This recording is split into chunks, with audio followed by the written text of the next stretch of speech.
उनका सामिप्य प्राप्त किए बैठा था। तो श्री गुरु महाराज जी उसको भाव में बताते हैं, तुम संसारिक चीजें मुझसे मांगते हो, मैं पूरी करता हूँ। आध्यात्मिक चीज मेरे से मांगोगे तो मैं क्यों नहीं पूरी करूँगा। पर तुम आकर साष्टांग दंडवत प्रणाम मेरे आगे करो और आध्यात्मिक उन्नति में जो आलस्य या जो भी रुकावट आ रही है या ध्यान भटक रहा है, और मुझसे विनती करो, क्योंकि तुम कलयुग को दूर नहीं कर सकते। वह केवल मेरी सामर्थ्य है, मैं ही दूर कर सकता हूँ। और तुम मुझसे प्रार्थना करो, मेरा विरध हस्त स्वतः उठेगा। तुम्हें दिखाई दे या ना दे, तुम्हारे ऊपर मेरी किरणें पड़ेंगी। वो कहने लगा कि मैं थर थर कांपने लगा। गुरु महाराज जी का विरध हस्त, मेरे में इतने पाप थे कि मैं उनकी किरणें बर्दाश्त नहीं कर पा रहा था, और मेरा ऊपर से नीचे तक अंग कांपने लगा। मैंने उनसे प्रार्थना की कि गुरु महाराज जी, मुझमें सामर्थ्य नहीं है कि मैं आपकी कृपा को ले सकूं, मुझमें शक्ति दो। कहने लगे, अपने हाथ को ऐसे उठा के देख, 15 मिनट कितना थक जाता है।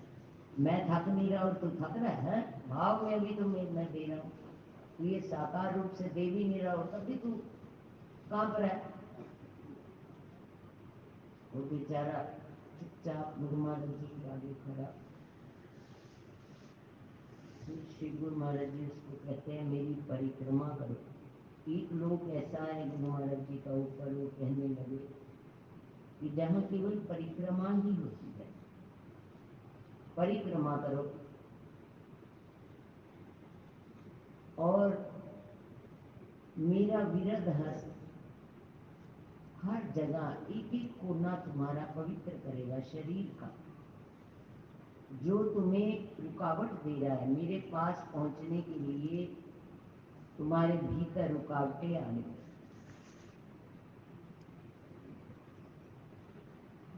वो उसी भांति खड़ा हो गया।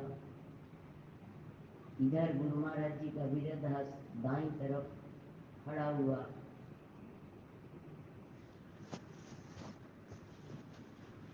फिर गुरु महाराज जी का हाथ नीचे हो जाता है, फिर वो आगे बढ़ता है। फिर पीछे भी गुरु महाराज जी का हाथ उसे दिखाई देता है, आगे भी दिखाई देता है। फिर श्री गुरु महाराज जी कहते हैं, जब तेरे भाव टूटे, जब मेरा ध्यान टूटे, वैसे कृपा इसी भांति बार बार मांगो, मैं तुम्हारा ध्यान लगाऊंगा। तुम अपने आप ध्यान लगाने में असमर्थ हो, तुम्हारी ताकत नहीं है। उसको शर्म आई। अगले दिन पाठ पे बैठा, फिर उसका ध्यान टूटा। फिर गुरुमय से कहा, थोड़ी देर बाद फिर टूटने लगा, फिर टूटने लगा, फिर टूटने लगा। वो गुरु महाराज जी के समीप नंगी दरबार नहीं पहुंचा। गुरु महाराज जी स्वयं आए उसके समीप, उसको कहने लगे, मुझसे छिपा भी क्या है। तुम सोचते हो अपने आप को छिपा कर, और तुम चुपचाप बैठे रहते हो, ध्यान तोड़ते रहते हो। छिपा तो नहीं, जितने हम व्यक्ति बैठे हैं, हमारा ध्यान टूट रहा है या लग रहा है, सब उनको सब कुछ ज्ञात है। हमारी वृत्ति कहाँ दौड़ रही है ये सब मुझे ज्ञान है। तो कहने लगे, चाहे 100 बार टूटे ध्यान, 100 बार मेरी कृपा मांगो, 100 बार मुझे भाव में साष्टांग दंडवत प्रणाम करो, 100 बार मेरी परिक्रमा करो। मैं ऐसा शिक्षक नहीं कि जो तुम्हारी बात नहीं सुनूंगा, सुनूंगा, और तुम्हारे भीतर का कलयुग मैं ही दूर कर सकता हूँ, वो किसी की ताकत नहीं है। तुम अपने आप भी असमर्थ हो, चाहे कितना तप करो। उसने एक दिन 100 बार ऐसे भाव में गुरु महाराज जी के समीप पहुंचा, फिर गुरु महाराज जी से मांगा, फिर ध्यान किया, फिर टूटा, फिर ध्यान किया, फिर टूटा, फिर ध्यान, फिर टूटा, फिर ध्यान किया। उनसे कृपा मांगी बार बार। अगले दिन उसका स्टेबल हो गया, उसके बहुत कम ध्यान टूटा। हमें हिम्मत नहीं हारनी, बार बार इनसे प्रार्थना करनी।